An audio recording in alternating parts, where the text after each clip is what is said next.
Special Agent in Charge Amir Asai, Assistant United States Attorneys Ian Yanello and Kadar Bhatia. We're here today to announce the filing of a federal criminal charge against an individual who earlier this month recklessly operated a drone that collided with a firefighting aircraft. On January 9th, the Pacific Palisades fires were raging. Firefighters were desperately trying to stop the destruction being caused by the fires and save lives. Critical to those efforts were firefighting aircraft that were conducting all-out assaults in the area surrounding the wildfires. Contrary to law and basic common sense, some individuals were recklessly operating drones around the firefighting relief efforts.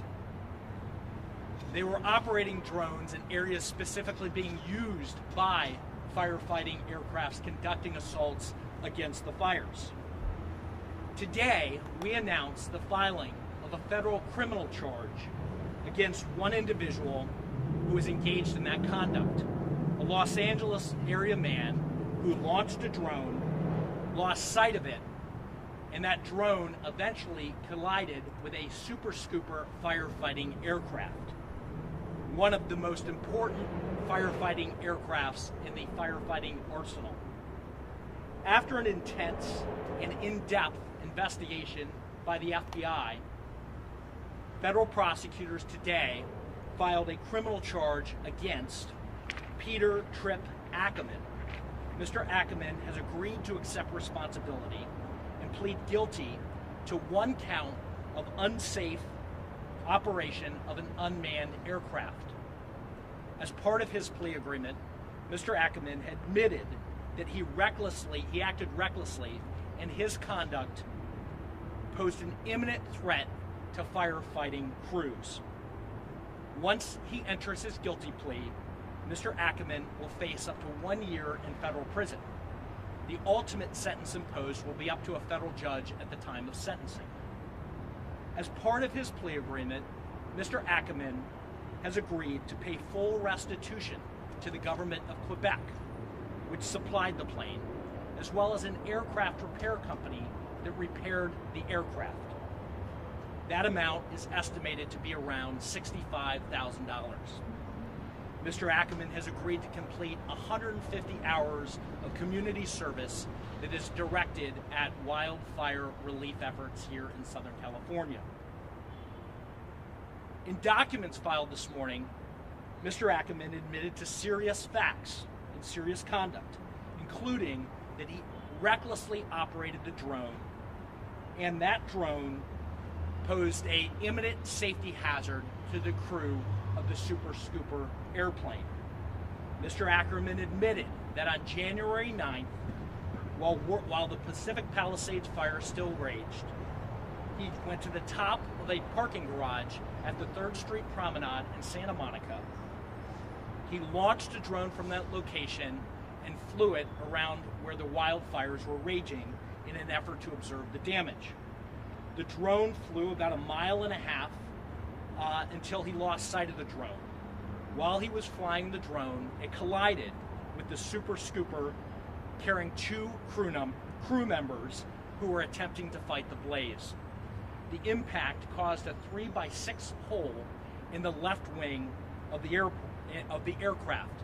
The plane was able to land safely, and eventually maintenance crew began to repair the aircraft. The aircraft was out of commission for several days while we were in the middle of the wildfires. For approximately 5 days, it was not being able to be used by fire department and other crews.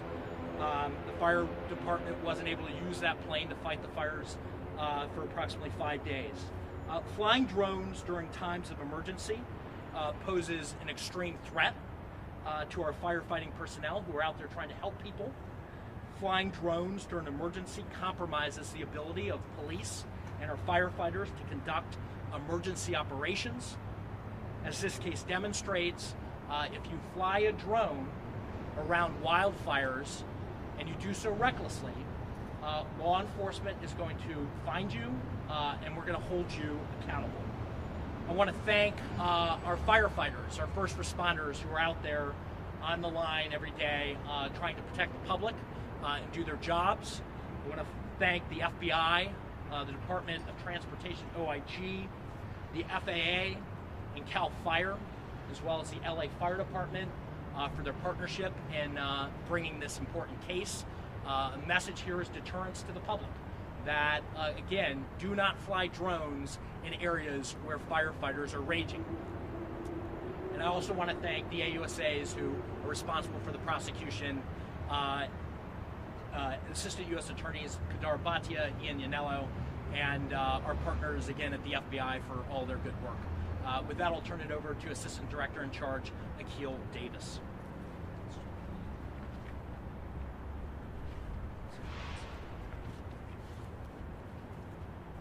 Good morning.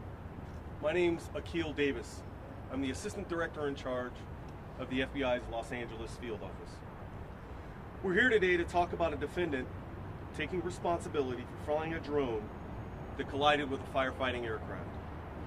While that could have resulted in catastrophe, the plane landed safely. Regardless of the intentions of the pilot, our investigators have drilled down on this case for approximately 2 weeks. I'd like to really thank our teams at LAX, along with their partners at LAFD and CAL FIRE, who worked on this investigation in order to bring the subject to justice. They used every investigative avenue and worked with the public and private sector to get to the bottom of this case. And again, I am very proud of their hard work. There's no evidence at this time that the defendant intentionally caused this collision. However, flying drones in a restricted area could cause a catastrophe.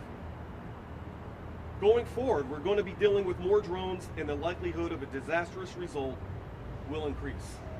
As you all know, we have World Cup coming up to the Southland.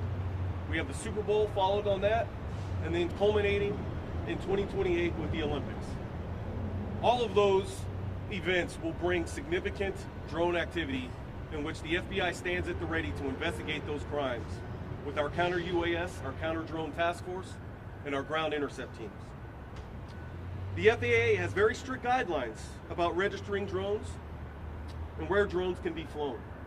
The onus is on the pilot. If firefighters are putting out a fire with aircraft, that should be a clue. As CAL FIRE has said, if you fly, we can't. Meaning they cannot use their most sophisticated technique to attack these wildfires. Lack of common sense and ignorance of your duty as a drone pilot will not shield you from criminal penalties. Please respect the law, respect the FAA restrictions, and respect our firefighters. Thank you, and I'll turn it back over to United States Attorney Joe McNally. We'll take a couple of questions. Yes, sir? Can you describe how you were able to pinpoint who the suspect was in arrested? Yeah, as I indicated, the drone collided with a firefighting aircraft, a Super Scooper. And when that plane landed, maintenance crews observed the drone wreckage in parts of the plane. We were able to, when I say we, our law enforcement partners who I mentioned earlier, work together to take that wreckage, trace that back to a specific drone, and then we work to identify that individual. It required a substantial amount of effort, search warrants, other things that we do typically in cases. It was a complex process, but we were able to identify that person, and anybody else who engages in that conduct should have confidence that we'll identify them too.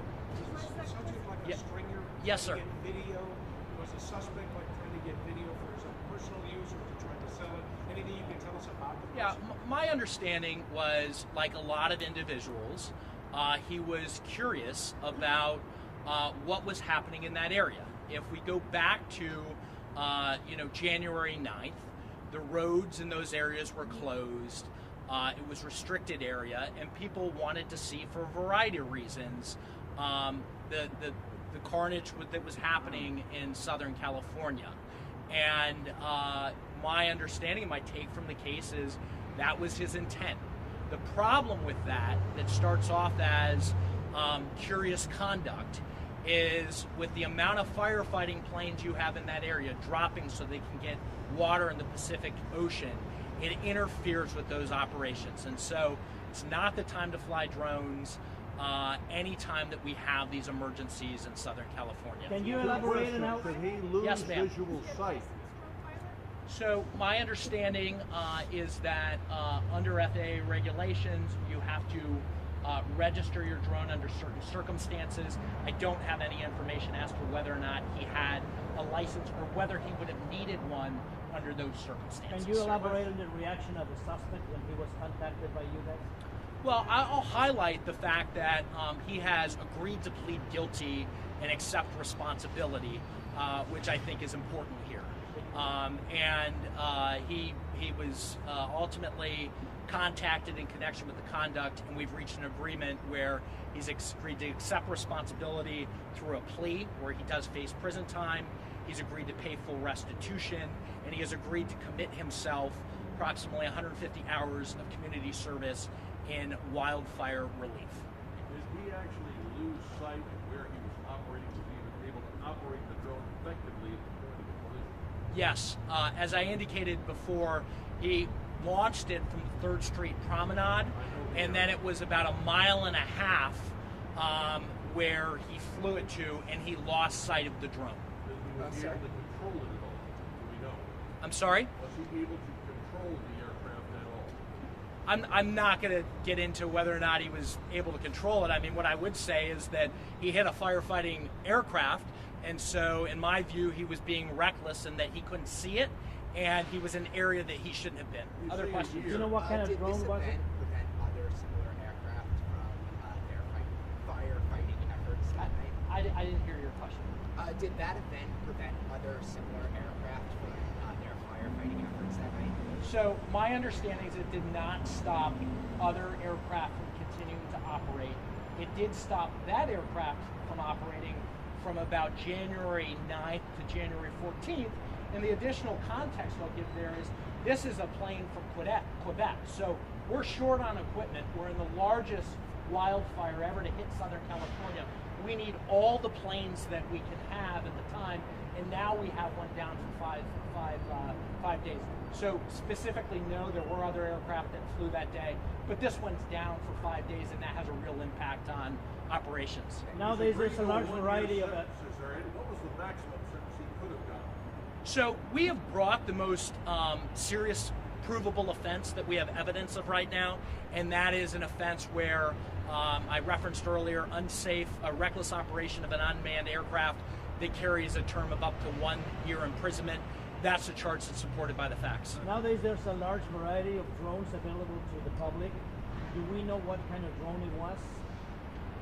I'll refer you to the plea documents if that information's in there. It was obviously a drone that was capable of flying that type of distance, and obviously had a camera to cover that. So hold on, two more. Frank? Can you tell us a little more about the defendant? How old is he? What's his occupation? We can get you. I want to limit our comments to the public record. Tom can get you, I think, any additional details we can provide on that. I'll say that he was a professional in Southern California. By all accounts, went out there because he was curious. He has no criminal history, and Tom can get you any other details. Pick one more. Can you repeat that? One other question from somebody who hasn't asked one? Yes. Did you work at all with the government of Quebec and looking into this, and what is their take on the way this is being resolved? And then you talk about big picture, you touched on these are people who are coming in to help us and assuring them that their pilots will be safe, their equipment will be safe, that Americans will act a certain way to face that. Yeah, so I would say a couple of things. First of all, thank you to all the partners out there who came to the aid of Southern California.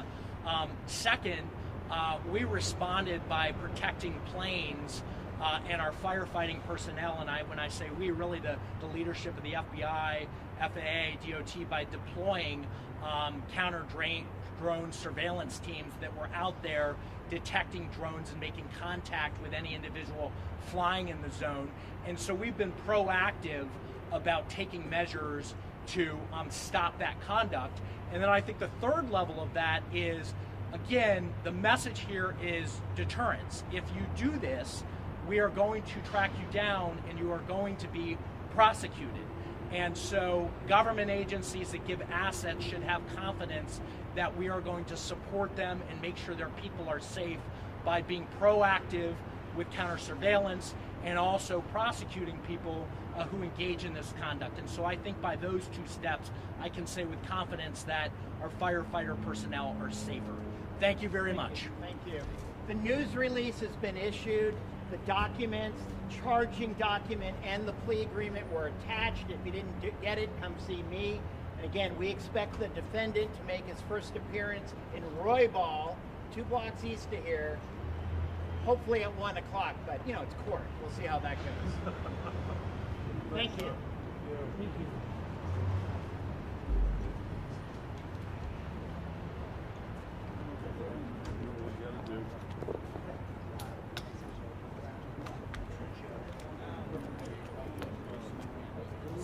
Let me see what kind of detail. Yeah, my belief is defendant.